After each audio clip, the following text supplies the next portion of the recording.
Selamat datang Ibu Arum. Apakah suara saya terdengar, Bu Arum? Bentar, saya masih ngetes itu. Gimana Pak Alvin? Suara saya kedengar? Alhamdulillah kedengar. Suara saya juga kedengar jelas nggak? Alhamdulillah sama, Bu. Kedengaran. Alhamdulillah jelas. Oke, bismillah. Semoga sinyal di tempat saya baik-baik saja. Iya, Kalau amin. baik, Terima karena kasih, niatnya Bu. baik ya. Sama. Iya. Soalnya dari kemarin itu tempatku itu mati lampu kan, Lampu. jadi Oh, iya. Oke. enggak. Aku tak persiapan pakai headset dulu. Ya, terima kasih, Bu. Ya lebih enak pakai headset kayaknya. Ya, terima kasih pada teman-teman, rekan-rekan yang telah hadir di kegiatan perdana kami, kegiatan dari alumni CLB Pendidikan Luar Biasa ONY angkatan 2007. Terima kasih atas animonya telah hadir di kegiatan ini. Hari ini kita membahas mengenai pendidikan seksualitas pada anak berkebutuhan khusus. Alhamdulillah hari ini sudah hadir Ibu Ade Putri Salwenda. Beliau adalah guru tenaga pendidik di SDG Negeri Balikpapan, dan juga telah hadir juga Ibu Arum yang juga merupakan tenaga pendidikan yang handal. Sekarang beliau di sekolah inklusi ya. Iya, di Berau. Ya, selama sekitar 1 jam kita akan diskusi bersama-sama mengenai pendidikan seksualitas pada anak berkebutuhan khusus. Nanti akan dikupas habis dan teman-teman boleh bertanya, sharing, atau ya berbagi cerita kepada kita semua, karena kita juga berangkat dari pengalaman kita sebagai guru, kita tuangkan dalam wadah ngopi atau ngobrol penuh inspirasi ini. Kemungkinan nanti kita ada berbagai macam episode yang akan kita gali. Hari ini kita tentang pendidikan, kemudian nanti kita coba dari parentingnya, kemudian kita bagaimana entrepreneurship-nya, kita sebagai guru menanamkan kepada siswa kita, dan masih banyak lagi nanti materi yang akan kita sampaikan dari kegiatan ngopi ini. Oke, Bu Arum, mungkin Ya. waktu sudah jam 3, monggo untuk membantu moderator ya hari ini. Iya. Jalannya kegiatan untuk hari ini. Kepada Oke, berarti Arum, ini sambil ya. Ya, sambil nunggu ya. ya. Sambil nunggu itu ya. Ya. Teman-teman yang lain gabung ya. Oke. Terima kasih Bu Arum. Dipersilahkan. Ya, sama-sama Pak Asvin. Terima kasih atas kesempatannya. Bismillahirrahmanirrahim. Assalamualaikum warahmatullahi wabarakatuh. Waalaikumsalam warahmatullahi wabarakatuh. Terima kasih buat teman-teman yang alhamdulillah pada sore hari ini sudah bergabung. Insya Allah nanti sambil menunggu teman-teman yang lain, kita perkenalan dulu ya. Perkenalan seperti apa sih? Sebenarnya apa sih Ngopi Jos itu? Nah, sebenarnya acara Ngopi Jos yang kita lakukan itu merupakan acara santai, ngobrol santai, untuk berbagi inspirasi. Ngopi Jos sendiri kan kita ambil dari kata ngobrol penuh inspirasi, jelajah opini semua.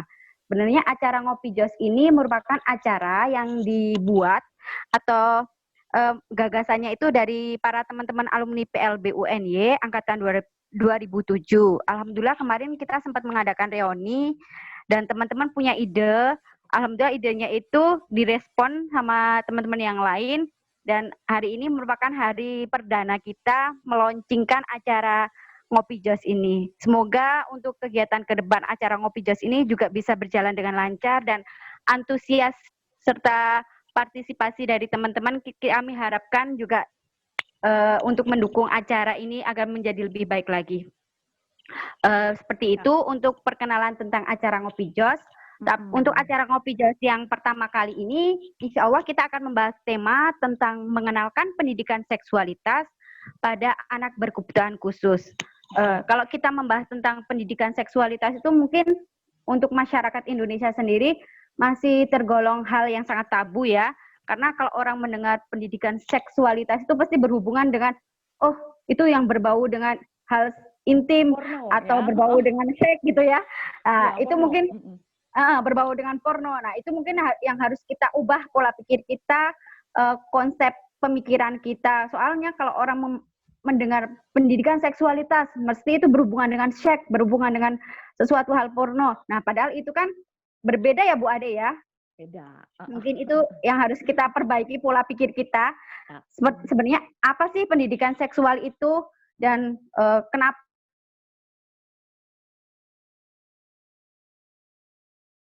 itu kepada anak-anak itu mulai dikenalkan, pasti itu ada trik-trik sendiri, ada tahap-tahapannya sendiri. Nah, pada kesempatan kali ini kita ingin mengajak teman-teman untuk mengenalkan pendidikan seksualitas itu khususnya pada anak-anak berkebutuhan khusus, dan sebenarnya ini juga bisa diterapkan pada anak-anak kita di rumah, anak-anak ayah bunda di rumah, untuk mengantisipasi kejadian-kejadian pelecehan seksual.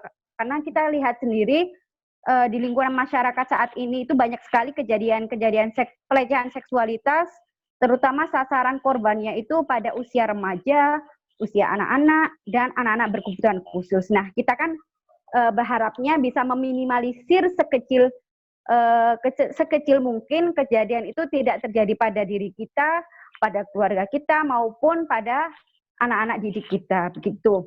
Nah, untuk selanjutnya, sebelum saya menjelaskan atau menyerahkan ini ke Ibu Ade untuk menjelaskan tentang tema yang akan dibahas, mungkin saya akan memperkenalkan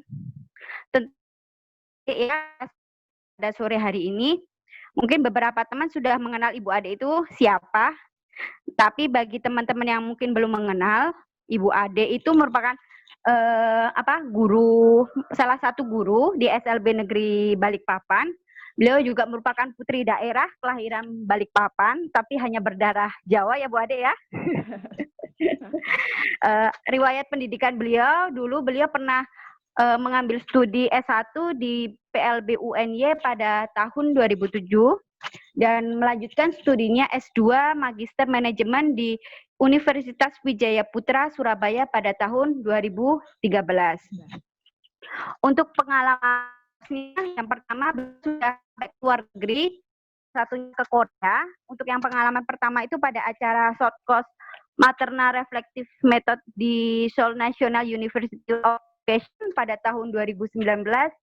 Dan yang acara kedua itu di Malaka, Malaysia ya Bu Ade, yaitu pada acara Training Human Sexuality Education for Special Needs Student pada tahun 2020. Berarti kemarin pas udah pandemi COVID ya Bu Ade ya? Iya betul. Berarti sempat ke lockdown ini? Betul, saya lockdown, penting cepet-cepet pulang. Iya, alhamdulillah. Tapi sehat-sehat aja kan Bu Ade? Alhamdulillah, berkat doa. Iya. Oke. Semoga ini pengalaman Ibu Ade pas kemarin di Malaysia bisa ditularkan ke teman-teman yang ada di sini tanpa mengurangi ilmu yang ada di Ibu Ade gitu ya. Yap. Untuk prestasi yang pernah diraih Ibu Ade, itu beliau pernah menjadi peserta terbaik kedua dalam acara Simposium Guru Pendidikan Menengah dan Pendidikan Khusus tingkat nasional 2012. Kalau melihat biografi beliau kayaknya sudah nggak diragukan lagi ya ini ya. Beliau sudah punya pengalaman berlalang buana ke berbagai negara dan menjadi peserta terbaik di acara simposium. Mungkin buat teman-teman nanti kita bisa kupas tuntas, kita bisa korek lebih dalam lagi pengalamannya Ibu Ade tentang bagaimana kita mengenalkan pendidikan seksualitas. Tapi saya akan berpesan untuk acara ngobrol ini biar kita bisa berjalan dengan lancar. Nanti mungkin untuk mikrofon teman-teman akan di unmute sama host. Jadi kalau seandainya Bapak Ibu dan teman-teman semua ingin menyampaikan pertanyaan atau inspirasi atau pengalaman yang pernah dialami, itu bisa melalui via chat yang ada di aplikasi Zoom ini, atau kalau seandainya ingin berinteraksi langsung dengan Ibu Ade, bisa langsung tunjuk tangan dan mengaktifkan mikrofonnya gitu ya Bu Ade ya? Ya, siap. Oh ya.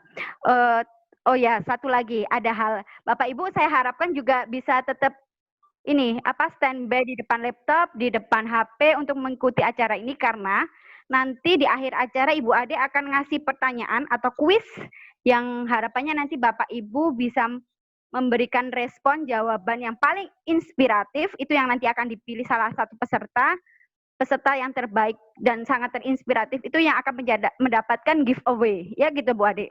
Giveaway-nya berupa apa Bu Ade? Berupa buku antologi Bukan Guru Biasa. Kebetulan Oh saya iya. ada di dalam buku ini. Oke, ada buku antologi yang berjudul Bukan Guru Biasa. Tenang aja, untuk bukunya nanti akan dikirim ke alamat peserta yang mendapatkan giveaway. Untuk biaya pengirimannya gimana Bu Ade? Ditanggung Free. peserta atau Oke, Free. terima kasih. Berarti ini peserta sudah free ya? Enggak? Free. Oke lah, ya. Alhamdulillah. Semoga acara pada sore hari ini bisa berjalan dengan lancar ya Bu Ade. Oke. Dan jaringan juga mendukung gitu, nggak ada gangguan jaringan gitu. Mungkin gitu aja pembukaan dari saya. Untuk selanjutnya, karena kita juga waktu sudah semakin sore, mungkin langsung aja untuk Ibu Ade, waktu dan tempat saya persilahkan. Baik, bismillahirrahmanirrahim. Assalamualaikum warahmatullahi wabarakatuh. Selamat sore. Waalaikumsalam warahmatullahi wabarakatuh. Selamat sore Bapak Ibu, rekan-rekan sekalian, yang mana mungkin yang hadir di sini adalah guru dari sekolah luar biasa, atau guru pendidikan khusus, atau juga dari orang tua wali murid, atau dari kalangan manapun, yang harapannya siang ini kita bisa sama-sama sharing terkait bagaimana sih mengenalkan pendidikan seksualitas bagi anak berkebutuhan khusus. Tadi sudah banyak diberikan pengantar oleh Mbak Arum, bahwasanya kadang-kadang jika kita berbicara tentang pendidikan seksualitas itu cenderungnya dihindari. Kenapa sih? Malu, tabu, nggak mau porno, seperti itu. Padahal pendidikan seksualitas, mengajarkan pendidikan seksualitas itu adalah sebuah keniscayaan, sebuah keharusan, karena setiap anak pasti melewati masa-masa pubertas yang nantinya akan sangat memerlukan terkait apa sih pemahaman tentang pendidikan seksualitas yang tepat untuk mereka. Seperti itu. Saya lanjut saja, bahwasanya kalau kita berbicara tentang seks, betul tadi kata Mbak Arum, seks itu adalah perilaku kita. Tapi jika kita berbicara tentang seksualitas, maka seksualitas itu luas. Seperti apa yang disampaikan oleh Anna Freud. Anna Freud merupakan seorang psikolog yang mana beliau menyampaikan bahwasanya seks is what we do. Seks adalah apa yang kita lakukan. Jadi kalau berbicara tabu, ya itu berarti perilakunya seperti itu ya. Berarti mengarahnya kemana, positif atau negatif. Lalu kalau kita berbicara seksualitas, seperti yang disampaikan Anna Freud, bahwasanya sexuality is who we are, siapa kita. Jadi bagaimana kita memandang seksualitas itu seperti apa. Nah, bagian dari seksualitas itu tak hanya berbicara tentang bagaimana tahapan mempersiapkan pubertas, tidak. Tapi banyak hal yang bisa dibahas dalam seksualitas, seperti bagaimana kita berpikir, bagaimana mengelola perasaan kita, dan bagaimana kita menjalin hubungan individu satu sama lain. Lalu ketika kita berbicara tentang seksualitas, itu berhubungan dengan bagaimana sih pengetahuan kita tentang seksualitas itu yang tepat seperti apa. Lalu bagaimana keyakinan kita, nilai-nilai yang bisa diterapkan untuk menjalani seksualitas itu yang tepat, seperti itu. Lalu juga ketika berbicara tentang seksualitas, maka itu pasti akan menyinggung terkait dengan norma spiritual dan moral. Dan yang utama ketika berbicara seksualitas, pada akhirnya itu kita tidak lepas akan membicarakan tentang apa sih anatomi fisiologi yang berhubungan dengan organ genital, dan yang utama adalah bagaimana sistem reproduksi seksual. Nah, seperti itu tadi ya. Jadi kita membedakan antara seks dan seksualitas. Jelas seperti yang disampaikan Anna Freud, bahwasanya sex is what we do. Apa yang kita lakukan nih. Tapi kalau seksualitas, sexuality is who we are. Jadi bagaimana cara kita berpikir dan bagaimana kita bersikap. Seperti itu Mbak Arum. Lalu, Bu Ade, maaf, ini ada pesan. Suara Bu Ade terlalu kecil, Kak. Bisa diperbesar lagi kah? Oke, suaranya kecil. Udah, Oke, sekarang ini udah udah. cukup ya. Oke, Iya, baik, ini terima terlalu kasih. besar. Oke, jadi ketika lanjut lagi kita berbicara tentang seksualitas. Pada dasarnya setiap manusia itu pasti memerlukan salah satunya adalah seksualitas. Tapi tidak hanya itu. Sebenarnya yang pertama, manusia itu butuh namanya kasih sayang. Itu jelas bahwasanya ketika kita membesarkan anak, kita hidup di dalam lingkungan sosial, maka kasih sayang sesama manusia, kasih sayang antara keluarga itu adalah sangat penting. Lalu, setiap manusia itu juga butuh yang namanya cinta dan keintiman. Nah, kadang-kadang itu yang disalahgunakan, kita berpikiran sempit bahwasanya yang namanya sex education atau namanya seksualitas itu hubungannya sama cinta dan keintiman. Tapi, yang namanya cinta dan keintiman itu adalah bagian dari kebutuhan manusia yang kita tidak bisa pungkiri. Lalu, manusia itu juga butuh penerimaan. Jadi, di dalam pemahaman tentang seksualitas, penerimaan itu juga penting. Masuk ke dalam bagaimana nilai-nilai sosial yang dikembangkan. Lalu, setiap manusia ini tadi butuh juga namanya persahabatan. Ya, saya langsung saja. Seperti tema hari ini, yaitu kenapa sih diangkat mengenalkan pendidikan seksualitas sejak dini? Ya, itu saya sampaikan tadi, bahwasanya mengajarkan pendidikan seksualitas bagi anak, apapun karakteristik anak, bagaimanapun kondisi anak, itu adalah sebuah keharusan, sebuah keniscayaan. Jangan sampai mengajarkan pendidikan seksualitas, mengenalkan tentang konsep seksualitas kepada anak, itu tunggu anaknya sudah masuk pubertas. Telat. Jadi, harusnya Iya. dari awal kita kenalkan dulu konsep-konsep sederhana tentang seksualitas.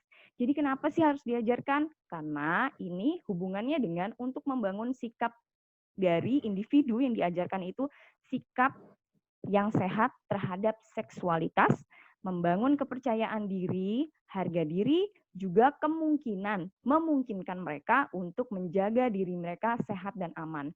Seperti tadi yang disampaikan oleh Mbak Arum, bahwasanya kita tidak boleh menutup mata bahwa banyak sekali kejadian pelecehan seksual yang diarahkan kepada anak-anak. Bahkan banyak kasus itu mengarah kepada anak-anak berkebutuhan khusus. Kenapa? Karena anak-anak berkebutuhan khusus masuk ke dalam salah satu kelompok rentan.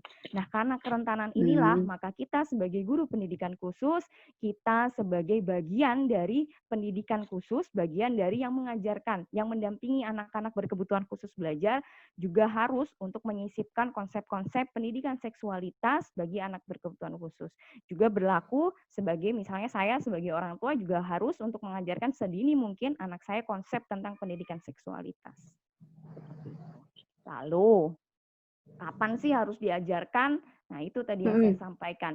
Sedini mungkin. Bahkan saat usia di mana anak-anak sudah mulai mengeluarkan kata. Coba saya agak sharing ya sama Mbak Arum, misal. Kira-kira anak-anak itu sudah mulai mengeluarkan kata itu mungkin sekitar usia hampir 2 tahun ya, 1 tahun 8 bulan seperti itu udah ya. mulai Mengerti ya konsep ini apa seperti itu. Saya berkaca di anak saya sendiri seperti itu. Jadi ketika anak-anak sudah masuk pada fase berbahasa, fase mengucapkan kata, di situ kita bisa mulai mengenalkan konsep pendidikan seksualitas sederhana kepada anak. Contoh, misal kita kenalkan nama-nama organ, biasakan mengucapkan organ-organ genital itu dengan nama yang sebenarnya. Kan kadang-kadang mohon maaf ya. Iya, pakai bahasa ibu ya, Bu ya. Betul, kita mengajarkan area-area genital itu dengan bahasa yang dibuat sendiri. Mohon maaf misalnya dengan istilah binatang, iya, burung atau apa. Jadi sampaikan aja yang sebenar-benarnya bahwa organ genitalnya ini namanya seperti ini. Nah, seperti itu. Jadi sampaikan agar tidak miskonsep. Lalu kita juga bisa sedini mungkin mengenalkan anak, membiasakan anak untuk tentang public place dan private place. Jadi ketika kita memandikan anak atau menemani anak ke dalam kamar mandi atau pas saat buang air, kita bisa mengucapkan ketika kita membantu membersihkan, kita bisa sambil ucapkan permisi, ibu boleh bersih, ibu boleh bantu bersihkan ya. Iya. Jadi itu untuk memahamkan kepada anak bahwa organ genital tersebut tidak boleh setiap orang memegang. Jadi kita tanamkan konsep bahwasanya ketika memegang organ genital itu adalah organ yang tidak boleh disentuh oleh orang lain kecuali kamu memberikan izin. Seperti meskipun itu. Sama anak sendiri, Bu Ade. Iya betul, itu juga saya terapkan kepada anak. Saya ajarkan bahwasanya ketika membantu membersihkan, permisi ya, ibu bantu bersihkan seperti itu. Jadi Oh iya tertanam iya iya. bahwa ya, jadi tertanam bahwasanya itu adalah organ genital yang harus dijaga dan tidak boleh sembarang orang memegang. Lalu Hmm. kapan harus diajarkan? Jadi kita bisa gunakan kesempatan-kesempatan misal pada saat anak kita bantu anak tersebut untuk melakukan perawatan kebersihan dan kebersihan itu tadi saya contohkan. Misalnya pada saat buang air, ganti baju, saat mandi seperti itu. Dan satu lagi seperti yang saya sampaikan, kita bisa menggunakan meninjau dengan kata-kata yang tepat. Jangan membuat anak multitafsir. Misalnya contoh alat kelamin laki-laki, sampaikan saja penisnya dibersihkan, jangan juga burungnya dibersihkan. Burung nanti kalau lihat burung terbang, loh itu alat kelamin laki-laki bisa terbang. Nah, jadi jangan membuat anak bingung dengan konsep-konsep yang dibangun salah. Jadi sampaikan saja bahwa alat kelamin laki-laki namanya ini, alat kelamin perempuan namanya ini, seperti itu.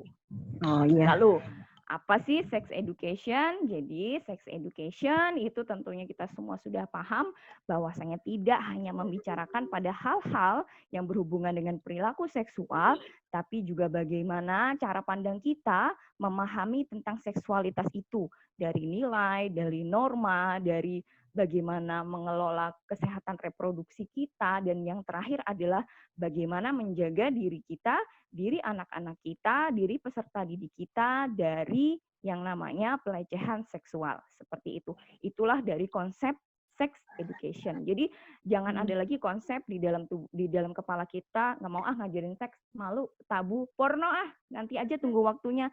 Salah. Jadi mengajarkan pendidikan seksualitas sedini mungkin itu akan membuat anak semakin siap dalam menghadapi nantinya ketika mereka masa pubertas. Jadi ketika nanti menghadapi masa pubertas tidak lagi merasa canggung dan bingung karena kita sudah membekalinya dari awal. Seperti itu. Lalu, apa sih tujuannya? Tentunya ketika kita mengajarkan tentang pendidikan seksualitas itu pasti punya tujuan. Nah, tidak mungkin kita mengajarkan sesuatu tidak punya tujuan. Jadi, karena pasti anak-anak mengalami fase yang namanya pubertas. Nah, ketika masuk masa pubertas itu kan kompleks, yang dihadapi macam-macam. Perubahan tubuh, perubahan hormon, bahkan rasa cinta mulai muncul, rasa suka terhadap lawan jenis muncul. Nah, disitulah ketika kita sedini mungkin menanamkan tentang pendidikan seksualitas, itu akan menjadi pegangan kuat dari anak untuk menahan dari perilaku-perilaku yang tidak tepat seperti itu. Jadi tujuannya menyediakan informasi yang tepat tentang apa sih pendidikan seksual, lalu mengembangkan nilai-nilai ini di dalam keluarga, apa sih yang boleh, apa yang tidak boleh, dinilai agama, hal seperti itu tuh boleh atau tidak, lalu nilai-nilai dalam sosial budaya, apa sih yang bisa kita lakukan ketika di tempat umum, apa yang tidak boleh kita lakukan di tempat umum. Lalu dengan kita mengajarkan pendidikan seksualitas, maka terbangun keterampilan interpersonal, seperti contoh keterampilan menciptakan hubungan yang baik. Jadi dengan individu-individu kita juga harus menciptakan hubungan yang baik. Ada yang namanya batasan dalam kita berhubungan, tidak asal bisa bertemu orang boleh memeluk apa. Nah, itu harus dibangun konsep kepada anak. Nanti akan saya banyak bahas seperti itu. Lalu tujuannya mengajarkan pendidikan seksualitas agar kita mampu mengembangkan anak-anak, mampu mengembangkan kemampuan untuk bertanggung jawab terhadap diri sendiri. Jadi mengembangkan konsep your body is yours. Jadi tubuh kamu itu ya tanggung jawab diri kamu, bukan punya orang lain, dan kamu yang bertugas menjaga diri kamu sendiri. Dan yang terakhir adalah mengetahui kapan harus meminta bantuan. Nah, jadi ketika konsep pendidikan seksualitas itu sudah tertanam di dalam kepala anak-anak berkebutuhan khusus ataupun anak kita, jadi mereka tahu semisal ya kita tidak meminta ya jika ada kondisi misalnya kejadian pelecehan seksual itu terjadi, tidak, tapi anak-anak sudah siap. Jadi menghadapi misal ada yang tidak, orang yang tidak berkenan memegang organ genitalnya, maka dia harus secepat mungkin merespon seperti itu, dan kapan dia harus meminta bantuan. Saya lanjut. Nah, ini yang penting. Jadi apa dong yang diajarin pada saat mengajarkan pendidikan seksualitas? Nah, apa-apa saja, ini adalah poin-poinnya, nanti kita akan kupas satu persatu Mbak Arum. Jadi yang pertama, kita bisa mengenalkan kata atau istilah yang digunakan untuk bagian tubuh yang berbeda. Misal, ada bagian tubuh kita antara laki-laki dan perempuan yang memiliki istilah yang sama. Contoh, mata. Sama kan, laki-laki dan perempuan punya mata. Laki-laki dan perempuan punya dada. Tapi antara anak laki-laki dan anak perempuan punya payudara, laki-laki tidak punya payudara. Lalu, yang membedakan kita jadi memberikan batasan. Jadi, laki-laki dan perempuan itu punya organ yang sama, tapi ada juga nama organ yang berbeda dan memiliki fungsi yang berbeda. Seperti itu. Nah, ini lagi, kenalkan kesamaan dan perbedaan di antara keduanya, laki-laki dan perempuan. Nah, seperti itu. Itu tadi yang saya sampaikan, bahwa anak laki-laki dan perempuan punya anggota bagian tubuh yang sama, tapi juga ada organ genital mereka mempunyai nama yang berbeda. Itu juga harus dikenalkan. Lalu yang ketiga adalah kita mengajarkan fungsi dari bagian-bagian tubuh. Hal ini dimaksudkan untuk apa? Jadi ketika nanti anak-anak sudah mulai masuk ke dalam usia pubertas, ketika mereka mengalami masa perubahan hormonal, perubahan anggota tubuh yang jadi keluar jakun, payudara membesar, itu mereka jadi lebih siap. Lalu ini yang sangat penting untuk diajarkan terutama untuk anak-anak berkebutuhan khusus. Jadi kenalkan public and private place. Jadi kita harus perkenalkan mereka tentang area terbuka dan area tertutup. Jadi apa yang boleh mereka lakukan di area terbuka dan apa yang boleh dilakukan di area tertutup. Lalu yang kelima, apa sih yang bisa diajarkan? Nah ini yang seru nih. Kita ngajarin tentang konsep okay touch dan no okay touch. Jadi yang namanya sentuhan itu tidak selamanya oke buat anak. Jadi ada kalanya sentuhan itu akan menjadi tidak oke. Nah ini yang harus kita bedakan. Jadi konsep okay touch dan no okay touch. Saya lanjut. Ini saya pernah bahas sebelumnya. Lalu tanamkan konsep no, go, tell. Nah ini berhubungan dengan bagaimana anak menjaga diri, membentengi diri dari kejahatan seksual. Ini ada namanya konsep no, go, tell, nanti akan kita bahas. Lalu yang terakhir adalah kenalkan konsep relationship circle atau lingkaran hubungan. Ini sangat bagus diajarkan untuk anak-anak yang sudah mulai masuk ke dalam masa pubertas, masa mengenal lawan jenis, masa tertarik dengan lawan jenis. Itu Mbak Arum. Nah setelah ini kita akan lebih banyak interaksi di gambar sih sebenarnya. Benar. Oke ya, baik kita akan mulai. Yang pertama, tadi ada saya sampaikan tentang konsep private place dan public place. Jadi area terbuka dan area tertutup. Ruang pribadi sama ruang umum, ruang terbuka. Jadi kita tanamkan konsep di anak bahwasanya kalau private place itu adalah mengajarkan ke anak sedini mungkin adalah tempat pribadi dengan kamar dengan pintu tertutup. Nah, jadi konsepnya adalah ketika kita mengajarkan private place adalah pintunya tertutup. Karena kita mengajarkan anak-anak berkebutuhan khusus ya Mbak Arum ya, jadi harus sedetail mungkin. Pintunya tertutup, sehingga di pintu tertutup itu kamu boleh atau anak-anak boleh melepas pakaian. Nah, di bagian tempat pribadi, anak-anak secara pribadi bisa melihat dan menyentuh bagian pribadi dari anak-anak. Nah, lalu ditanamkan konsep pula bahwa di dalam ruang pribadi atau private place, itu adalah kamar tidur anak-anak, merupakan tempat pribadi ketika ditutup. Jadi konsep private place itu adalah ketika pintu ditutup. Jadi kalau itu artinya lain boleh melihat, orang lain masih boleh masuk, tapi itu sudah ditutup, maka itu adalah konsep jadi private seperti itu. Lalu kita membedakannya lagi. Jadi kalau memang mengajarkan anak-anak berkebutuhan khusus, konsep private dan publik ini harus benar-benar matang, harus benar-benar jelas, karena kita paham ya Mbak Arum ya, anak-anak berkebutuhan khusus memiliki konsep yang berbeda, bagaimana mereka mencerna, bagaimana mereka merespon, memahami materi itu harus mendetail. Jadi yang kita jelaskan juga harus detail. Jadi lalu kita bahas tentang public place. Jadi kalau kita menanamkan tentang public place, kita ajarkan bahwa public place itu adalah tempat umum dengan kamar, dengan pintu terbuka. Mana orang bisa keluar, masuk, dan kita bisa terlihat oleh orang itu. Jadi ketika kita berada di ruang terbuka dengan pintu terbuka, itu artinya orang masih bisa lalu lalang melihat kita. Nah, lalu kita juga bisa ajarkan di anak-anak bahwasanya di public place itu semua orang pakai pakaian. Mereka berpakaian. Orang-orang memakai pakaian mereka di tempat umum. Jadi ini yang harus dikenalkan ke anak bahwasanya anak itu paham sedini mungkin diajarkan bahwasanya kalau kamu ada di ruangan publik tidak boleh membuka pakaianmu. Jadi kadang-kadang kan ada yang polos dibuka di tempatnya seperti itu tanpa. Iya, iya, benar-benar. Iya benar. Jadi itu harus dikuatkan, dikencengkan lagi, mengingatkannya supaya mereka tertanam konsep seperti itu. Tahu bedanya public dan private. Bu Lalu Ade, ya, itu kan tadi untuk pakaian ya. Kalau seandainya mungkin pakaian renang kan itu memang mungkin ada yang beberapa didesain itu pakaian mini gitulah. ya Dan sampai betul. kemarin tuh juga ada yang acara-acara TV juga tersensor tuh loh, padahal acara kartun itu gimana Bu Ade? Nah kalau itu coba lihat, kita lihat pakaian mini atau pakaian renang itu pasti tertutup di bagian-bagian organ genital, betul tidak?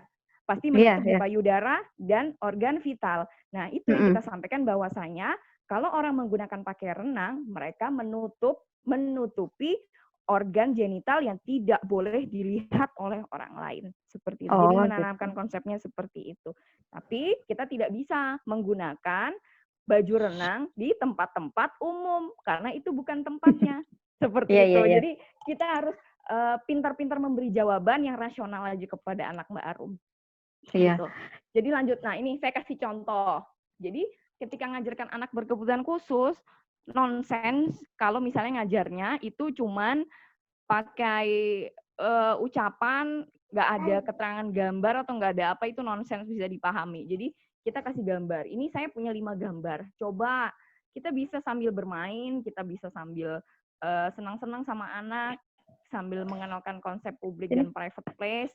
Ada misal gambar dapur, gambar bis, ada gambar kamar mandi, kamar tidur, dan kafetaria. Coba kita sama-sama ngajak anak nih, kira-kira nih kalau misalnya gambar seperti ini, coba bedain mana yang public place, mana yang private place. Nah, jadi anak-anak juga terbangun konsepnya bahwasanya oh yang begini nih yang banyak orang ini public. Jadi kita tidak boleh tidak berpakaian di situ. Nah, seperti itu. Jadi mengajarkan sesuatu kepada anak berkebutuhan khusus harus disertai dengan gambar-gambar yang semi konkret. Berarti memang bisa aja ke lingkungan yang konkretnya seperti itu. Berarti memang benar-benar dari itu ya Bu Ade, dasar ya, kita harus benar-benar dari konsep mana tempat umum, mana tempat khusus gitu ya Bu Ade. Betul. Jadi benar-benar diajarkan. Jadi tidak cuma kita sampaikan, nah jadi public place itu yang pintunya terbuka. Karena ya itu tadi saya bilang nonsens kalau itu bakal dipahami oleh anak-anak tanpa disertai dengan keterangan gambar. Lalu benar. Nah, seperti ini. Apa sih di antara gambar ini kita bisa menanamkan konsep ke anak bahwasanya apa sih perilaku yang boleh dilakukan di area publik dan mana sih perilaku yang tidak boleh dilakukan di area publik, yang hanya boleh dilakukan di area privat. Misal ini ada bermain bola, ulang tahun, dan lain-lain. Nah, ini jadi bisa menjadi solusi bagi kita untuk mengajarkan anak-anak berkebutuhan khusus itu konsep private dan public place. Itu sederhananya Mbak Arum. Jadi kita bisa sambil nge-games, kita bisa sambil memberikan gambar-gambar. Jadi ada anak kan juga punya bayangan. Jadi ketika dijelaskan nggak cuman di awang-awang, oh begini. Jadi kita langsung eksekusi dengan gambar seperti itu. Saya lanjut. Nah, ini juga masih banyak contoh-contoh gambar yang bisa kita gunakan untuk mengenalkan konsep. Jadi ketika ini ada orang di toilet, berganti baju di kamar. Nah, dari gambar-gambar ini coba minta anak untuk menunjuk mana perilaku yang hanya boleh dilakukan di private place dan mana perilaku yang hanya boleh dilakukan di public place, seperti itu. Jadi anak-anak terbangun konsepnya seperti itu. Nah, saya lanjut. Nah, lalu ada juga yang namanya hal dan percakapan pada ruang publik dan private. Ini juga harus diajarkan bahwasanya konsep-konsep seperti ini adalah nilai yang berhubungan dengan sosial. Jadi anak-anak juga harus diberikan konsep bahwasanya tidak semua ucapan itu bisa disampaikan di ruang publik. Tempat umum. Jadi ya tempat umum seperti itu. Ada yang namanya private conversation. Jadi percakapan tertentu harus disimpan untuk diri sendiri atau dibagikan. Tapi dibagikan hanya untuk orang-orang tertentu. Misalnya ibu atau saudara kandung atau keluarga yang sudah kita percayai. Dan begitu juga dengan publik. Kalau publik berarti topiknya kita dapat bagikan ke orang banyak. Seperti itu.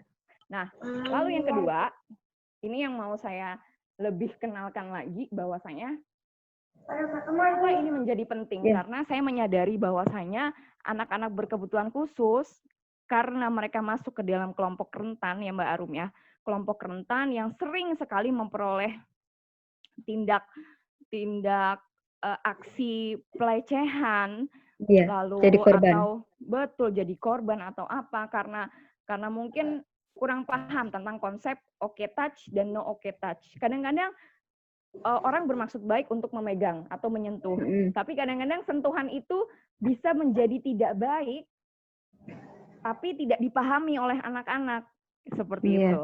Nah, jadi konsep okay touch dan no okay touch, sentuhan baik dan sentuhan tidak baik ini harus diajarkan juga untuk anak.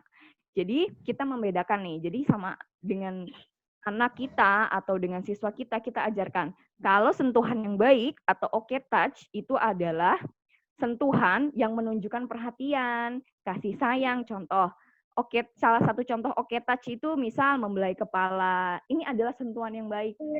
Contoh, karena dengan kasih sayang. Lalu menunjukkan keramahan, tidak ada batasan. Jadi antara misal guru dan orang tua, guru dan anak, atau orang tua dan anak, seperti itu. Lalu, okay touch itu juga bisa berhubungan dengan misalnya sentuhan untuk kita memberikan kesenangan terhadap orang, tapi kesenangan yang baik, misal dan itu tidak menyentuh area privat. Misal memberikan memberikan reward, hebat, anak hebat, jadi mengelus kepala atau menepuk pundak seperti itu. Itu merupakan bagian dari okay touch. Nah, lalu juga kita harus ajarkan kalau ada okay touch, maka ada no okay touch atau sentuhan yang tidak baik. Nah, apa sih bedanya antara sentuhan baik dengan sentuhan tidak baik?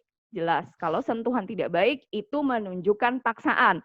Jadi ketika ada orang yang memaksa kita untuk memegang, ya itu namanya sudah konsep no okay touch, sentuhan yang tidak baik. Lalu ada lagi, misal kita harus memberikan pemahaman ke anak bahwasanya kalau nanti di luar sana ada orang yang memaksa untuk memegang kamu dan menunjukkan ketidakramahan, nah itu berarti namanya no okay touch, sentuhan yang tidak baik. Jadi jangan kamu menerima perlakuan seperti itu. Itu harus ditanamkan konsep.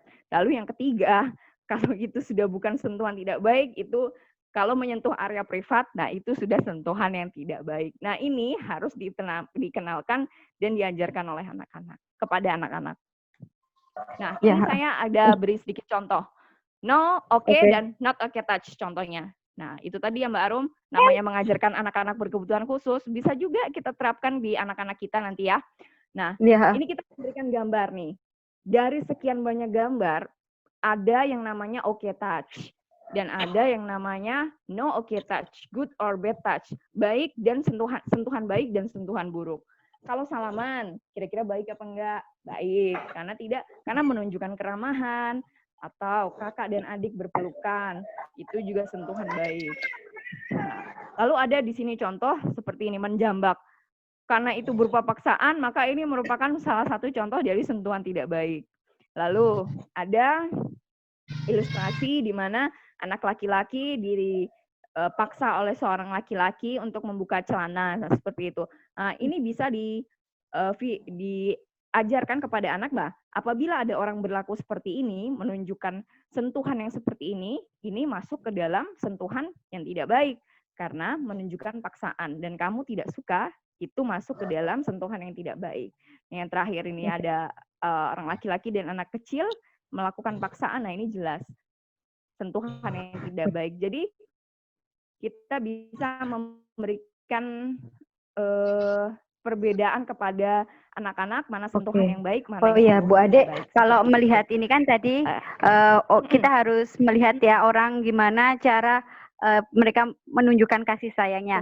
Sedangkan sekarang itu kan banyak sekali modus kejahatan itu orang yang tidak dikenal anak, itu mereka awalnya nggak dikenal, tapi mereka cara pendekatannya dengan menunjukkan kasih sayang seperti itu. Mungkin nanti itu ada hubungannya ya dengan yang circle relationship. Betul sekali Mbak Arum. Jadi tentunya sekarang yang dikhawatirkan adalah ketika orang baru masuk memberikan sesuatu dan anak Iming-iming, iya. tiba-tiba teriming-iming, nah nanti jadi anak-anak dengan mudah menyerahkan apa atau mengikuti atau dengan mudah disentuh. Nah, Iya. hal seperti ini nanti akan banyak kita bahas di yang namanya lingkaran hubungan atau relationship circle. Nah, Oh, seperti iya, itu. iya. Jadi kaitannya ketika anak sudah belajar tentang relationship circle, jadi mereka akan paham. Jadi dengan siapa mereka boleh disentuh, dengan siapa mereka boleh dekat, dengan siapa mereka boleh menunjukkan keramah tamahan. Nah, itu nanti ada kita bahas di relationship circle. Nah, lalu yang saya akan bahas selanjutnya adalah konsep know, go, dan tell. Nah, ini ada kaitannya dengan tadi. Ketika anak-anak sudah dipahamkan konsep okay touch dan no okay touch, maka selanjutnya ketika mereka sudah tahu, oh berarti kalau ada orang yang menyentuh saya dengan kekerasan, dengan tidak baik, dengan paksaan, apa yang harus saya lakukan? Nah, ini yang harus kita tanamkan ke anak sedini mungkin. Jadi ini masih juga kaitannya dengan yang Mbak Arum tanyakan tadi.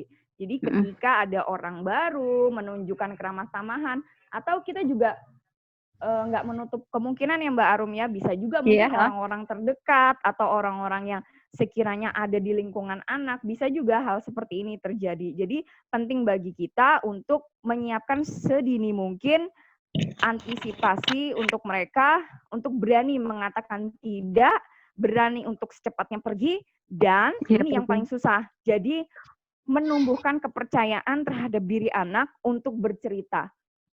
Ini yang kadang-kadang susah. Menumbuhkan benar. Betul, menumbuhkan kepercayaan anak untuk cerita. Bahkan kita yang kita pun yang orang biasa pun, kita yang tidak berkebutuhan khusus saja pun, ketika mendapatkan kasus pelecehan aja kadang-kadang kita masih simpan, kita masih trauma ya, apalagi soalnya dengan anak-anak seperti itu. Iya, mereka itu kadang takut bercerita karena takut dimarahin, jujur. Karena bukan terus karena sebagai korban terus dilindungi, tapi malah jadi korban lagi, kena kemarahan orang tua gitu. Betul. Nah, jadi itu sekarang berarti yang menjadi utama adalah peran yang paling penting adalah jadi orang tuanya. Orang tuanya juga harus mulai terbuka, orang tuanya juga harus memahami, orang tuanya juga harus tidak boleh lagi kaku ya Mbak Arum ya. Kalau cerita terus dimarahi, betul. Saya rasa mungkin orang-orang yang semakin kesini dengan kecanggihan informasi, bisa mengakses informasi di mana aja, pasti akan terbuka pemahamannya bahwasanya kita tidak boleh lagi menutup mata tentang banyaknya kasus pelecehan seksual. Jadi sedini mungkin kita mengantisipasi terjadinya seperti itu, kita menjadi pribadi yang lebih terbuka. Jadi anak-anak berkebutuhan khusus itu cenderung akan berbicara mengalir apabila kita sudah memiliki koneksi. Jadi kita membangun dulu Mbak Arum. Jadi ketika berbicara pendidikan seksual anak itu tidak dalam suasana tegang nih. Harus nyaman gitu ya. Jadi itu yang namanya itu. Iya, jadi kita bangun dulu nyaman. Jadi anaknya tuh enak bicara, enak untuk sharing. Misal dia nanti ketika dia sudah enak, nanti dia akan lanjut aja cerita aja sendiri seperti itu. Nah, lanjut, jadi itu tadi dikunci konsep no go tell, itu intinya adalah pengalaman apapun yang terjadi pada anak-anak berkebutuhan khusus atau anak-anak pada umumnya yang tidak menyenangkan, itu harus untuk diceritakan. Jangan pernah merahasiakan tentang apapun tindak pelecehan. Jadi itu yang harus ditanamkan ya Mbak Arum ya, jadi supaya anak-anak itu juga lebih terbuka. Nah ini aturan keselamatan. Jadi terutama kalau sudah berhubungan dengan area bagian tubuh pribadi, itu sudah tidak ada lagi ampun sih kalau menurut saya tentang kasus pelecehan seksual seperti ini, karena jujur itu akan membuat trauma anak. Jadi sebisa mungkin kita sebagai guru, sebagai orang tua harus menanamkan konsep kalau nanti ada orang yang memberikan kamu sentuhan tidak baik atau no okay touch, maka yang harus kamu lakukan adalah satu, katakan tidak. Jadi saya tidak mau gitu. Jadi ajarkan juga anak untuk menolak. Lalu secepatnya pergi dan bangun kepercayaan di anak agar mereka mau menceritakan pengalamannya. Seperti itu Mbak Arum. Iya. Oh ya Bu Ade, ini sebenarnya ada beberapa pertanyaan. Ini kita selesaikan materi dulu atau kita jawab pertanyaan dulu? Oh Boleh? ya, soalnya ini kan agak bersangkut paut dengan materi yang sudah disampaikan Bu Ade. Boleh sambil ditanyain aja Mbak Arum Ini sambil ya, jalan. ini kan tadi ada pertanyaan dari SLB Tunas Bangsa Balikpapan kayaknya. Nih, Mbak Ade, bagaimana mengajarkan anak atau menginformasikan kepada anak yang berusia 8 tahun dan takut di dalam kamar mandi sendiri ketika pintunya ditutup. Jadi ketika dia di kamar mandi untuk BAB atau apa pintunya terbuka gitu. Atau gimana ya ini? Maksudnya berarti mungkin dia ketakutan ya saat di kamar mandi ya. Iya, takut. Iya, Jadi iya, kalau iya. pas BAB ataupun mandi mungkin pintunya harus dibuka kali kayaknya. Oh gitu, ya. Ya, oke, seperti itu. Tentunya gini, mengajarkan hal-hal konseptual seperti ini ya. Jadi keterampilan bagaimana saat di kamar mandi, bagaimana mereka pada saat kebersihan diri di kamar dan harus di kamar mandi, mengajarkan pintu tertutup. Nah, memang tidak bisa seketika masuk kamar mandi pintu ditutup. Ya mungkin itu menimbulkan trauma menimbulkan ketakutan bagi anak yang mungkin punya traumatis, misal pernah punya kejadian tidak mengenakan diletakkan di kamar mandi dengan tempat gelap. Nah, makanya dari itu mengajarkannya kalau saya jadi sharing pengalaman sedikit sih waktu jadi guru dan mengajarkan tentang toilet training, mungkin banyak juga siswa-siswa yang takut ke kamar mandi karena takut gelap. Jadi memang prosesnya pelan-pelan. Jadi pertama dengan sedikit pintu yang tertutup. Dengan sedikit pintu yang agak terbuka. Tapi hanya terbukanya sedikit. Jadi saya percaya ibu ada di luar dan tidak meninggalkan kamu.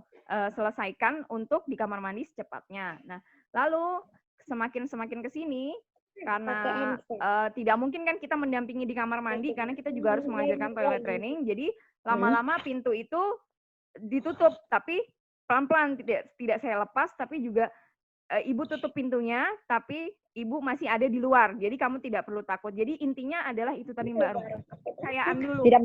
Kepercayaan dulu. Biar anak nggak cemas gitu ya. Iya, betul.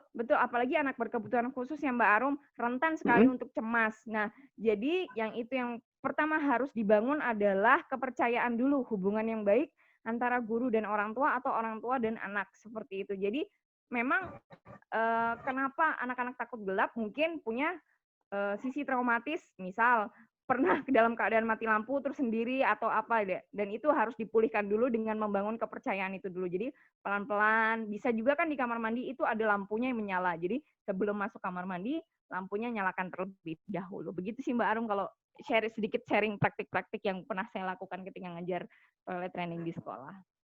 Oke. Terus ini ada lagi Bu Ade sebelum kita membahas ke lingkaran hubungan. Itu ada pertanyaan lagi. Ini bagaimana cara pertama kali kita mengajarkan kepada anak ABK dan apa dulu gitu. Apalagi kan mungkin mungkin ada kayak saya baru mendapatkan informasi ini kan dari Bu Ade. Sedangkan anak-anaknya sekarang udah usianya besar lah. Bagi usia saya yang udah terlambat seperti kita, anak-anak yang kita tangani ini, baiknya seperti apa sih yang harus dilakukan dan apa dulu gitu. Jadi gini, jadi konsep saya, karena sudah tahu ilmunya, jadi kedepannya harus kita ajarkan sedini mungkin konsep itu. Tapi tenang, tidak ada kata terlambat. Jadi tetap kita lihat dulu fasenya anak nih. Fasenya anak apakah sudah mulai masuk puber atau masih di masa menuju pubertas atau masih dalam masa kanak-kanak. Kita sesuaikan informasi yang bisa kita sampaikan. Kalau dia masih di usia SD misalnya masuk SD. Nah, kita bisa mengajarkan yang pertama adalah konsep mengenal tubuh, mengenal diri sendiri, nama-nama anggota tubuh, lalu nama-nama fungsi dari anggota tubuh. Lalu kita bisa kenalkan tadi konsep yang namanya public dan private place. Itu kalau untuk anak-anak masih misalnya dia baru masuk SD. Nah, lalu kalau anak-anak itu sudah mulai masuk kepada tahapan usia pubertas, terus gimana Bu Ade? Telat dong berarti? Tidak, tentu tidak. Ada banyak hal yang bisa masih kita ajarkan ke anak, tanamkan konsep tersebut. Jadi kayak contoh ini nanti sebentar akan saya bahas, anak-anak sudah mulai masa pubertas, selain fungsi organnya jadi meningkat, jadi kan anak-anak perubahan fisiknya kelihatan ya Mbak Arum ya, kayak contoh perempuan payudaranya tumbuh, laki-laki jakunnya berkembang. Lalu yang lebih harus dihati-hati adalah rasa tertarik lawan jenisnya itu kan sudah mulai. Nah, ini saya kaitkan langsung ya Mbak Arum ke dalam konsep yang namanya relationship circle. Nah, tadi mungkin ini kayaknya sepertinya arahnya anak-anaknya udah mulai masuk masa ini kali ya, puber kali ya, udah mulai masuk Ya, kepada masa masa pubertas. mulai masa mengenal lawan jenis. Nah, ini ada satu konsep yang namanya relationship circle atau lingkaran hubungan. Jadi ini seperti yang ada di gambar saya, ini adalah lingkaran dari hubungan. Lingkaran hubungan ini adalah tentang bagian tubuh pribadi dan publik, perilaku, bicara, kepercayaan yang dalam kaitannya dengan orang-orang yang berada di lingkungan yang berbeda. Maksudnya apa sih Bu Ade? Kok bingung? Nah, gini. Jadi di dalam lingkaran ini nanti anak-anak akan ditanamkan konsep bahwasanya dia itu ada di lingkaran mana. Dan ketika ada di lingkaran ini adalah orang tidak boleh sama sekali melakukan, menyentuh organ private-nya, mereka tidak boleh melakukan hubungan yang lebih dalam seperti itu karena itu ada di dalam lingkarannya seperti itu. Nah, ini akan saya jelaskan lebih mendetail. Nah, ini lingkaran hubungan. Setiap orang itu memiliki tempat di dalam lingkaran ini. Ini ada 1, 2, 3, 4, 5, 6. Ada 6 warna dari setiap lingkaran. Lingkaran ungu itu adalah diri saya. Lalu lingkaran yang putih ini adalah keluarga, saudara kandung, dan orang tua. Lalu di lingkaran hijau itu ada teman. Lingkaran kuning itu adalah kita nih tahu orang, tahu wajah, dan tahu nama. Lalu di lingkaran orange itu untuk orang yang kita hanya kenal nih wajahnya nih. Wajahnya ini begini berarti ya kita hanya kenal wajah. Lalu yang merah ini yang dangerous adalah kita nggak kenal sama sekali nih. Tidak kenal wajah, tidak tahu nama. Nah, apa kaitannya? Hubungannya dengan relationship circle adalah ketika ada di fase merah ini untuk orang-orang yang tidak dikenal, ini mereka tidak boleh sembarangan untuk dekat, untuk membangun komunikasi yang lebih dalam, atau membangun konsep-konsep sentuhan. Itu tidak boleh. Jadi mereka hanya karena ini hanya sebatas kenal, maka ya cukup berpapasan, ketemu wajah seperti itu, tapi tidak boleh melakukan interaksi yang terlalu dalam. Lalu untuk yang kenal wajah itu pun sama. Jadi hanya kenal wajah mungkin kita hanya sebatas bersalaman. Stop sampai di situ. Jadi orang-orang yang hanya tahu wajah itu tidak boleh masuk ke area pribadi anak tersebut atau area pribadi dari anak kita. Lalu yang di kuning ini adalah tahu berdasarkan wajah dan nama. Jadi yang berada di lingkaran kuning ini hanya sebatas membangun relasi antara misalnya teman kerja. Jadi batasan antara teman-teman kerja itu kan ya hanya sebatas bekerja, tidak usah sampai yang konsep terlalu dalam, ya masuk ke area ranah pribadi. Lalu teman, keluarga, saudara kandung dan ortu, dan saya. Di lingkaran saya ini adalah hanya saya pribadi. Seperti itu. Lalu di lingkaran keluarga saudara kandung itu berarti hanya keluarga-keluarga terdekat saya. Dan itu kita boleh melakukan aktivitas seperti kita melakukan sentuhan, tapi sentuhan kasih sayang, tidak boleh lebih seperti itu. Itu contohnya Mbak Arum. Lalu, kenapa orang tua harus peduli tentang pendidikan seks untuk anak-anak mereka dengan kebutuhan khusus? Nah, hal-hal yang harus dipertimbangkan yaitu kesiapan usia tadi. Jadi sedini mungkin harus diajarkan bagaimana sih, apa sih konsep-konsep tentang pendidikan seksualitas bagi anak berkebutuhan khusus. Lalu, karena yang kita ajarkan adalah anak-anak dengan kebutuhan khusus, maka yang harus kita pahami adalah yang tips dan trik dalam mengajarkan pendidikan seksualitas. Yang pertama, kita pecah-pecah nih topiknya, jangan ketika langsung mengajar langsung ke dalam topik besar, tidak bisa, karena itu tentunya akan susah sekali untuk dipahami. Lalu, kita bisa ajarkan dari konsep hal yang paling dasar tentang pendidikan seksualitas, itu tadi body part atau bagian tubuh. Lalu, ketika menjelaskan sebisa mungkin penjelasan dengan hal-hal yang konkret atau gunakan alat bantu visual. Ini untuk apa sih? Untuk memperjelas konsep. Jadi tidak hanya sekedar bicara, tapi juga anak-anak juga tahu, oh yang namanya publik itu begini, oh yang namanya private itu seperti ini. Nah, gitu. Lalu ulangi pada informasi yang dianggap penting. Jadi ketika mengajarkan tentang konsep misalnya tadi okay touch dan no okay touch, karena itu adalah penting, maka kita harus ulang-ulangi terus kepada anak. Karena apa? Beberapa karakteristik anak berkebutuhan khusus memiliki memori yang sangat memori yang sangat pendek. Nah, jadi ini penting bagi kita untuk selalu mengingatkan mereka terkait konsep-konsep yang penting terhadap pendidikan seksualitas. Lalu kita juga bisa menyesuaikan dengan jenis kebutuhan khusus anak. Dan yang terakhir ini adalah kita harus bisa menjadi kreatif ketika mengajar. Gunakan sebanyak apapun alat yang ada di lingkungan kita, yang ada di sekitar kita untuk menjadi media dalam kita mengajarkan tentang pendidikan seksualitas bagi anak berkebutuhan khusus. Seperti itu, Mbak Arum. Oh iya. Ya, ini Ibu Ade masih itu kah? Ada pertanyaan lagi sih? boleh. Oke, karena ini kan waktu juga mau habis kan, daripada nanti itu sambil ini ya, saya ada beberapa pertanyaan. Ini dari Ibu Ori Sangata ya.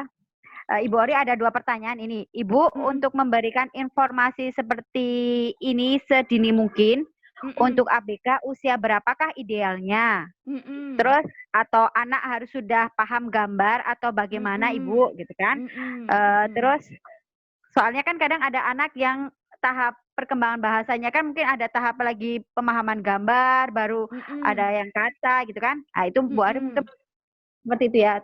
Terus untuk yang pertanyaan kedua, bagaimana Ibu untuk mengajarkan anak autis hiperaktif yang sudah mulai balik untuk mengajarkan atau memahamkan mengenai maaf, mimpi basah, dan mandi junub gitu. Oke. Terima kasih pertanyaannya. Pertanyaan yang betul-betul memang sering banget kita hadapin ya ketika kita mengajar. Iya benar. Nah yang pertama itu adalah kapan paling dini mengajarkan tentang konsep pendidikan seksualitas. Kalau buat saya, yang namanya mengajarkan pendidikan seksualitas itu bahkan ketika bayi pun itu anak-anak sudah mulai diajarkan tentang pendidikan seksualitas. Kenapa bayi? Jadi jelas ketika bayi baru lahir mereka udah tahu, oh jenis kelaminnya laki-laki, jenis kelaminnya perempuan. Nah, jadi gender. Pendidikan seksualitas berkaitan erat dengan yang namanya gender, laki-laki dan perempuan. Lalu untuk lebih menanamkan lagi konsep tadi saya sampaikan, mengajarkan pendidikan seksualitas itu bisa dimulai ketika anak sudah mulai berbicara, sudah mulai mengucapkan kata, sudah bisa mulai untuk diajarkan sesuatu. Itu tadi saya sampaikan ke Mbak Arum, bahkan anak-anak di usia 1 tahun 8 bulan itu pada saat awal-awal mereka sudah mulai banyak sekali kosakatanya, itu sudah bisa kita kenalkan. Lalu apa materi pertamanya? Itu tadi konsep body parts, bagian dari tubuh. Nah, seperti itu. Jadi mengajarkan pendidikan seksualitas tidak melulu. Jadi nanti kalau kita sesuaikan dengan tahapan usia perkembangannya. Jadi ketika masih kecil, ya kita sesuaikan. Oh, materinya berarti berupa body parts, ini mata, ini hidung, ini payudara, ini apa, dan organ-organ genital lainnya, seperti itu. Iya benar. Nah, jadi nanti ketika sudah masuk ke usia menjelang puber, nah itu kita tingkatkan lagi materinya, adalah persiapan bagaimana memanage perubahan organ tubuhnya mereka menjelang memasuki masa pubertas, seperti itu, dan konsep-konsep yang lainnya. Lalu, bagaimana mengajarkan anak tentang mimpi basah dan apa tadi? Yang baru bisa mengenal gambar. Yang mimpi basah tadi ya. Oh, yang mimpi basah. Ya, bagaimana cara mengenalkan atau mengajarkan pada anak autis yang hiperaktif tentang mimpi basah dan mandi junub itu seperti apa? Oke, tadi saya ada sampaikan bahwasanya ketika kita mengajarkan anak berkebutuhan khusus tentang apapun, termasuk tentang pendidikan seksualitas yang berhubungan dengan bagaimana mengelola kemampuan mereka untuk memanage perubahan fisik dari tubuhnya, itu kita lakukan secara berulang-ulang. Jadi mengajarkan konsep mandi junub ke anak, mimpi basah, itu adalah konsep yang tidak bisa satu kali diajarkan kepada anak. Jadi kita menerangkan dulu nih ke anak, kita sertai dengan gambar. Mungkin kita sebagai guru tidak bisa mendapat momennya ketika misalnya anak lagi mimpi basah, tidak. Jadi kita terangkan dengan gambar. Karena nyari momen ketika anak mimpi basah kan susah ya Mbak Arum ya. Susah ya, Jadi karena terjadinya di rumah. iya, terjadinya di rumah, betul. Jadi betul, kerjasama antara guru dan orang tua untuk sedini mungkin kalau bisa sebelum mereka anak itu masuk ke dalam fase mimpi basah, itu sudah dikenalkan bahwa nanti pada suatu waktu kamu akan masuk ke dalam fase seperti ini loh, Nak, dengan gambar saat tidur atau yang mungkin kamu akan mengira ini ngompol, tapi sebenarnya bukan, ini mimpi basah, seperti itu. Nah, lalu ketika sudah diajarkan seperti itu, nah kalau seseorang itu mimpi basah, maka yang harus dilakukan adalah kamu mandi, membersihkan tempat tidur kamu. Nah, itu menanamkan konsepnya adalah berulang-ulang. Disertai dengan gambar, disertai dengan kalau bisa kita kan tadi ada saya sampaikan bahwa be kreatif, jadilah kreatif. Kita bisa memanfaatkan segala macam sumber yang ada di lingkungan, yang ada di YouTube atau di mana apapun anything kita bisa jadikan sebagai sumber media belajar untuk bagaimana mengenalkan konsep bahwasanya mimpi basah itu seperti ini loh, Nak, keluar cairan dari alat kelamin kamu pada saat bangun tidur. Nah, lalu bagaimana kamu harus bagaimana kalau sudah terjadi seperti ini? Apakah kamu langsung pergi sekolah atau bagaimana?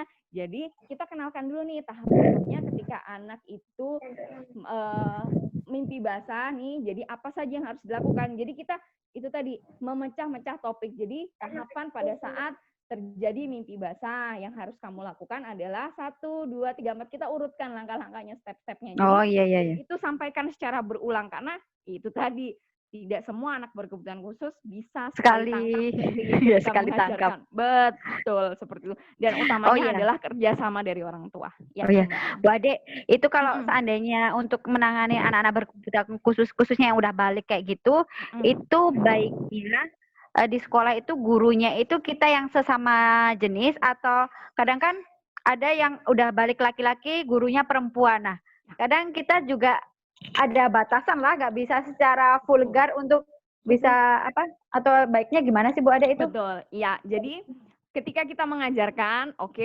masih dalam konsep awal nih, your body is yours, tubuh kamu itu ya punya kamu, itu boleh. Semua guru bisa mengajarkan. Tapi ketika kita sudah masuk ke area lebih mendalam, mengenalkan organ-organ fisik, dan kadang-kadang kan ada juga misal kalau untuk laki-laki mengenalkan organ-organ genital laki-laki atau perempuan mengenalkan organ genital perempuan, lalu ada mengajarkan bagaimana menggunakan pembalut atau membersihkan pembalut. Nah, ini akan lebih tepat ketika itu sudah mulai di-split.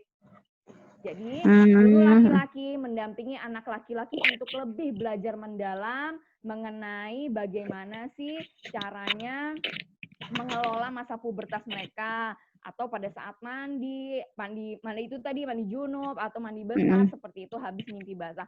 Lalu di split yang perempuan, guru perempuan mendampingi, misal ada siswa perempuannya yang pengen tahu bagaimana sih caranya kalau menstruasi itu caranya itu bagaimana melepasnya, mengerekatkannya, membuangnya, itu kan semuanya ada tekniknya ya Mbak Arum ya. Nah, jadi itu lebih baik ketika sudah mulai masuk ke fase-fase pubertas, maka yang mengajarkan adalah gurunya sesuai dengan jenis kelaminnya.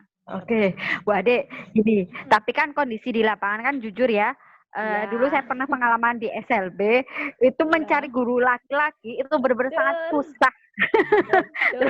Nah, itu antisipasinya kalau memang di sekolah itu guru laki-lakinya nggak ada dan di situ hanya ada Pak Bon mungkin atau penjaga sekolah, apakah mungkin kita bisa minta bantuan ke mereka atau tetap dilakukan oleh guru?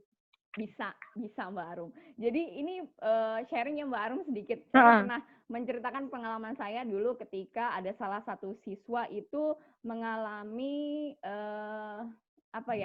mungkin bisa dikatakan di sekolah itu tiba-tiba menjadi ereksi seperti itu ya. Jadi apa yang harus dilakukan? Guru kadang-kadang, aduh panik, kayak mana nih? Tapi kita sebagai guru, apalagi guru perempuan, tenang nih, harusnya tenang. Jadi yang bisa kita lakukan adalah, kalau pada saat itu yang saya lakukan adalah, ayo berdiri dari tempat duduknya, boleh ke kamar mandi, kamu healing nih, lepaskan, atau dibasuh air, atau kamu cuci muka, atau seperti apa. Nanti kalau sudah tidak tegang lagi, kamu boleh keluar. Nah, pada saat ngecek anak itu di dalam kamar Ya. mandi dengan siapa, nah itu saya tidak bisa nih ngecek ke kamar mandi nih, karena anak ini kan laki-laki masuk bahasa balik ya Mbak Arum ya, dan saya perempuan. Nah, seperti itu. Jadi, saya minta tolong kepada salah satu mungkin orang tua wali murid yang menjaga di situ, yang sama-sama laki-lakinya untuk membantu melihatkan. Jadi Oh, seperti iya, itu. iya. Kita bisa maksimalkan orang-orang yang ada di lingkungan sekitar sekolah. Sama case-nya tuh sama yang Mbak Arumnya, bahwa tidak banyak guru laki-laki di sekolah. Jadi bagaimana kita memaksimalkan itu sih lingkungan di sekitar kita untuk membantu menanamkan konsep seperti itu. Gitu sih Mbak Arum. Iya. Ini sebenarnya ada juga sih pertanyaan lagi Bu Ade. Boleh. Mungkin hampir sama kayak yang tadi ya. Dari Ibu Juwita Apriani, SLB Negeri Tenggarong. Bagaimana menangani anak-anak ABK kita yang telah memasuki usia puber, khususnya ABK laki-laki yang memiliki hambatan sedang hingga berat saat keinginan seksual yang sedang memuncak. Mungkin itu tadi ya, udah termasuk Itu, dari Ibu bener. Ade itu. Bener. Jadi saya tadi contohkan itu tadi ya Mbak Arum ya. Kan namanya tiba-tiba keinginan tinggi itu kan kita tidak bisa tahu ya Mbak Arum ya, sebabnya itu dari mana ya, tahu-tahu tiba-tiba aja seperti itu. Nah, Iya, mereka lihat guru cantik aja gitu.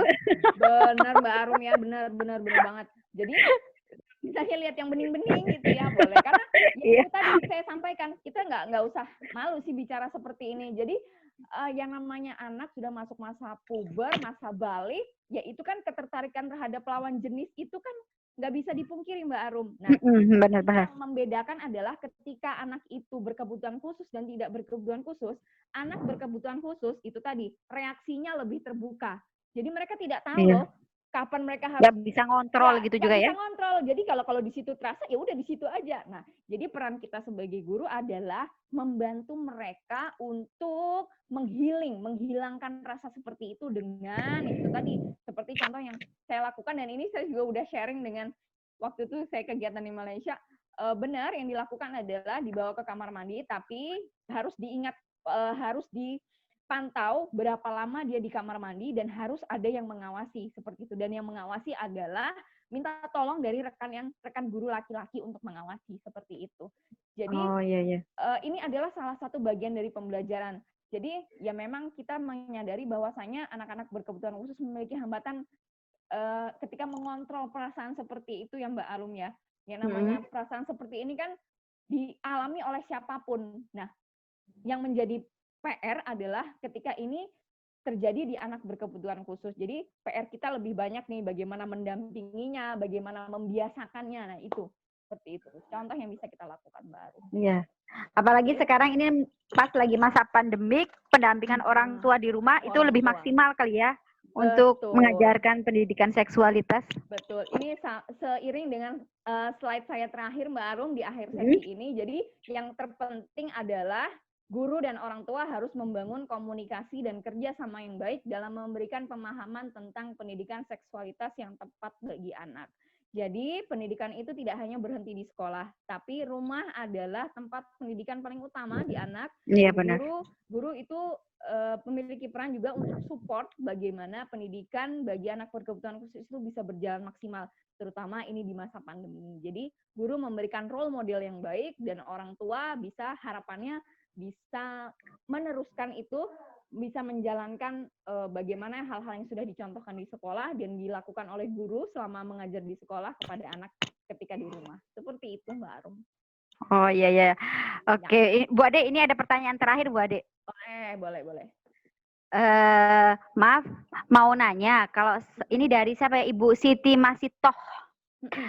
Mau menanyakan, saya perhatikan kan kebanyakan korban pelecehan seksual itu malah dari orang-orang terdekat. Betul. Nah, itu sebenarnya apa penyebabnya? Terima kasih. Iya, tadi saya sampaikan. Ya, terima kasih sekali Bu Masito atas pertanyaannya. Benar.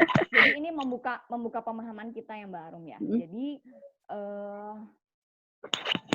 kejadian pelecehan seksual itu terjadi bukan hanya itu dilakukan oleh orang-orang di luar sana yang tidak dikenal oleh anak. Bahkan Orang terdekat Orang sekalipun terdekat. itu adalah memiliki orang terdekat sekalipun itu punya peluang yang besar terhadap terjadinya pelecehan seksual itu. Kenapa itu bisa terjadi? Ya satu, mungkin itu adanya kesempatan dan pemahaman yang kurang tepat dari orang-orang yang di sekitarnya terkait dengan menjaga anak-anak berkebutuhan khusus itu dari kejadian pelecehan seksual tersebut. Tapi yang bisa kita lakukan sebagai guru, ya saya sharing sih sebagai guru, ya karena kita tidak juga bisa meredam orang-orang di sekitar kita itu siapa yang akan berbuat, jadi fokus utama kita adalah bagaimana kita membentengi diri kita, anak kita, dan anak-anak didik kita dari perilaku-perilaku jahat seperti itu. Iya, Jadi benar. memang Kita nggak konsep bisa mengontrol lingkungan, tapi kita Betul. mengontrol diri sendiri gitu ya, Bu Ade ya. Betul. Jadi kita bisa mengontrol orang-orang yang ada di dekat kita nih Mbak Arum, anak kita, murid-murid kita, agar apa? Agar terhindar dari seperti itu. Jadi kejadian-kejadian seperti ini nih bisa terminimalisir, tidak terjadi seperti itu. Oke. Jadi ya itu Iya. tadi konsep-konsep seperti mengajarkan okay touch dan no okay touch. Jadi kadang-kadang begini Mbak Arum, anak-anak berkebutuhan khusus atau ya bahkan anak-anak pada umumnya ketika dielus itu senang, oh berarti Iya, ada yang benar. sayang nih. Nah tapi tadi saya sampaikan itulah bedanya okay touch dan no okay touch. Mana sentuhan yang baik, mana yang sentuhan yang nggak baik. Nah ini Mbak Arum harus ditekankan lagi. Jadi kalau orang sudah menyentuh itu masuk ke area-area privat, stop. Anak harus kita beri pemahaman bahwa itu termasuk no okay touch, sentuhan yang tidak baik. Kalau orang sudah mulai memunculkan sentuhan yang tidak baik, apa respon yang harus anak-anak kita lakukan atau diri kita lakukan? Say no, katakan tidak, ini tidak baik. Lalu apalagi yang bisa kita lakukan? Mengajarkan anak-anak pergi sejauh mungkin. Dan yang terakhir, berikan anak itu ruang dan kepercayaan untuk bisa percaya bahwasanya kamu boleh cerita nih, kamu boleh cerita seperti itu. Oke. Terima kasih Bu Ade. Alhamdulillah, mungkin dari tadi penjelasan Ibu Ade banyak sekali ya yang dapat ilmu yang dapat kita dapatkan. Itu mungkin saya sedikit merangkum ya Bu Ade ya, tadi yang sudah Ibu Ade sampaikan ke kita. Mungkin untuk pengenalan awal kepada anak-anak berkebutuhan khusus ataupun untuk anak-anak ini ya, ini sebenarnya pendidikan seksualitas itu tidak hanya berfokus pada anak berkebutuhan khusus ya Bu Ade ya, untuk anak-anak reguler atau anak-anak normal lainnya itu juga sangat penting ini.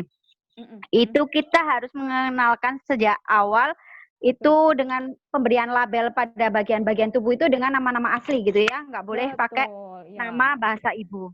Itu yang masih mungkin pakai gunakan bahasa-bahasa yang ini istilah-istilah ya burung atau istilah-istilah yang lain seperti itu. Dan terus kita juga harus mengenalkan kepada anak itu mana area privat, mana area umum, sehingga kita juga bisa berperilaku atau berpakaian sesuai pada tempatnya gitu ya. Betul.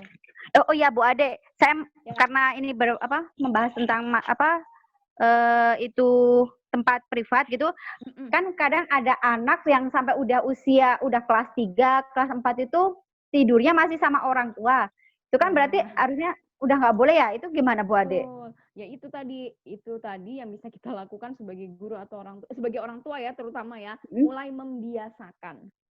Jadi ketika anak sudah mulai masuk masa sekolah dibiasakan untuk tidur sendiri karena kamar tidur itu ketika tertutup adalah area privat. Nah begitu juga anak-anak kan semakin dewasa usia kan mulai juga ya punya area privasinya masing-masing. Jadi itu yang sedini mungkin juga harus diajarkan. Masih bayi boleh dengan orang tuanya, tapi ketika sudah mulai masuk ke usia-usia perkembangan, apalagi masuk ke usia puber, udah di stop.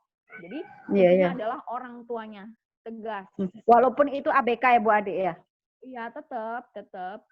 Kan orang tua juga ketika di kamar terpisah kan juga bisa memantau seperti itu.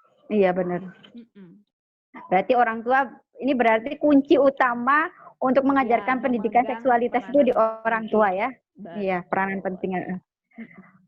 Dan selain itu kita juga harus mengajarkan konsep sentuhan baik, sentuhan tidak baik, dan kita juga harus bisa mengajarkan ke anak itu bagaimana cara anak itu melindungi diri yang tadi no go tell gitu ya Bu Ade ya. Yes, betul. Oke. Mungkin alhamdulillah ini acara dan materi yang disampaikan Bu Ade sudah selesai. Mungkin apakah masih ada yang ingin bertanya? Iya, kalau mungkin tidak ada, saya mungkin akan menyampaikan pertanyaan untuk memenangkan giveaway buku ini. Nanti akan saya kirimkan langsung. Bentar Bu Ade, ini ada pertanyaan lagi nih dari peserta, yaitu dari Zulhijjah. Boleh. Ini Assalamualaikum Bu Ade, mau tanya bagaimana cara memberikan pemahaman kepada anak tunarungu yang sudah menginjak dewasa atau puber agar mereka bisa saling menjaga kehormatan. Nah, kadang kan ada yang beberapa anak itu mungkin ada yang paham dengan bahasa oral, ada yang bisa bahasa isyarat. Nah, kalau seandainya anak itu belum bisa, bahasa isyaratnya masih minim, bahasa oralnya masih minim, itu gimana juga Bu Ade? Oke, jadi terima kasih Mbak Zuliza pertanyaannya. Jadi ini benar juga nih, anak-anak tunarungu itu kebanyakan kan pergaulannya sangat luas ya. Nah ini kadang-kadang yang perlu dikhawatirkan ketika mereka terjerumus kepada pergaulan yang tidak tepat. Nah, bagaimana kita membentenginya? Nah, ini kita bisa sisipkan di materi pembelajaran kita di sekolah, terutama untuk anak-anak yang sudah masuk usia puber, bahwasanya ada batasan-batasan, ada aturan-aturan yang mereka harus ikuti ketika masuk ke dalam masa pubertas. Seperti tadi, relationship circle. Bahwasanya ada aturan-aturan dalam berhubungan dengan lawan jenis yang harus diikuti, yang harus mereka jaga untuk melindungi diri mereka.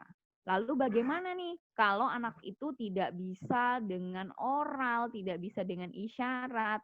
Maka sebagai guru penting bagi kita untuk menyediakan media-media pembelajaran yang sekiranya mudah dipahami. Seperti contoh, banyak sekali informasi di YouTube itu banyak sekali menampilkan animasi bergambar untuk menjelaskan tentang pelecehan seksual terhadap anak atau melindungi diri atau menjaga pergaulan diri. Nah, itu bisa banyak diberikan kepada anak untuk disaksikan. Jadi membuka pemahaman mereka bahwasanya oh yang seperti itu nanti kalau kita terlalu vulgar konsekuensinya kita akan seperti ini. Nah, kembali lagi ke guru. Jadi kita menguatkan. Nah, coba kamu lihat video itu.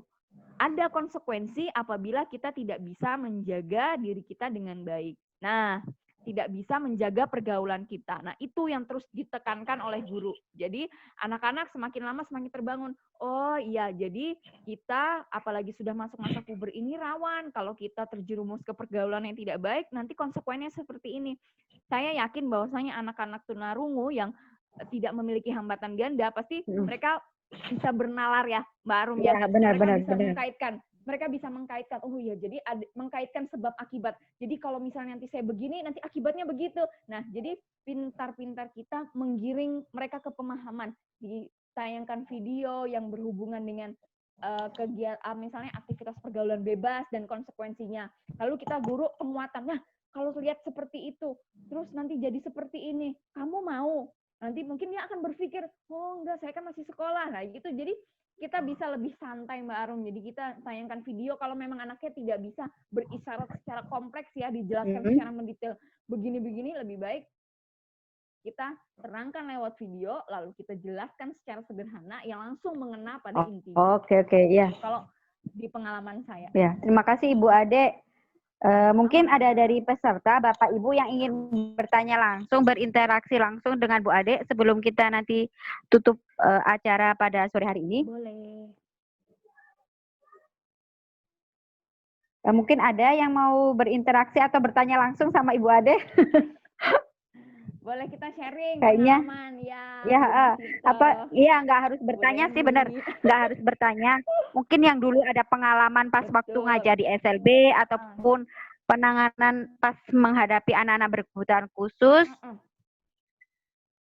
Iya, seperti itu bisa di-sharing di sini. Ketika saya menghadapi anak autis usia remaja dan sudah mulai masuk masa puber dan tiba-tiba dia hasratnya lagi tinggi, tiba-tiba memunculkan sikap seperti itu, apa nih? Waduh, gimana nih? Saya harus ngapain nih? Nah, awalnya mesti panik ya? Iya, bawaannya panik nih Mbak Arum ya. Nah, tapi saya jujur memang kalau apalagi gurunya masih lajang Bu Ade, belum nikah, paniknya. benar. Ini jadi kita sharing ya. Jadi ketika itu Betul. yang saya adalah yang pertama tenang karena ketika kita memunculkan respon seperti ini misal, wih kayak gitu jangan teriak-teriak di umum, itu satu membuat anak trauma, yang kedua itu mempermalukan anak. Iya. Itu Menjadi namanya rasa kepercaya dirinya langsung berturun ya. Itu namanya Menurun. mempermalukan anak. Jadi siapa sih yang mau tiba-tiba di dalam situasi yang tidak bisa di situasi yang tidak dia mau tiba-tiba naik, itu siapa yang mau? Nah, jadi kita sebagai guru adalah di momen seperti itu sambil kita mengajari bahwasanya oke, kamu berarti sekarang ini dalam keadaan naik seperti itu. Kamu lagi tinggi. Jadi yang bisa kamu lakukan adalah sekarang ayo pergi ke kamar mandi, kamu healing, kamu hilangkan rasa itu, kamu kamu siram dengan air atau kamu redakan, kamu tenang dulu di kamar mandi, tapi tidak boleh lama. Nah, itu tadi yang saya sampaikan. Kalau saya masuk ke kamar mandi kan rasanya nggak enak. Itu laki-laki dewasa, saya perempuan dewasa. Nah, jadi saya minta bantuan di orang-orang sekitar itu. Kebetulan wali murid ada yang laki-laki, jadi saya minta untuk cekkan. Benar-benar. Bahwasanya kita kembalikan gini, nggak ada yang salah kok ketika reaksi itu lagi tinggi. Jadi tinggal bagaimana kita mengendalikan reaksi itu. Berarti kayak kalau pembelajaran yang kayak gitu pas anak mengalami langsung, kita langsung menjelaskan itu lebih mengena kali ya Bu Ade ya, daripada anak belum mengalami kita udah menjelaskan panjang lebar, mungkin hanya angin lewat masuk kanan keluar kiri gitu. Karena belum mengalami sehari-hari. Iya. Oke Bu Ade, terima kasih. Sepertinya teman-teman udah nggak ada pertanyaan lagi. Penjelasan dari Bu Ade mungkin sangat cukup jelas.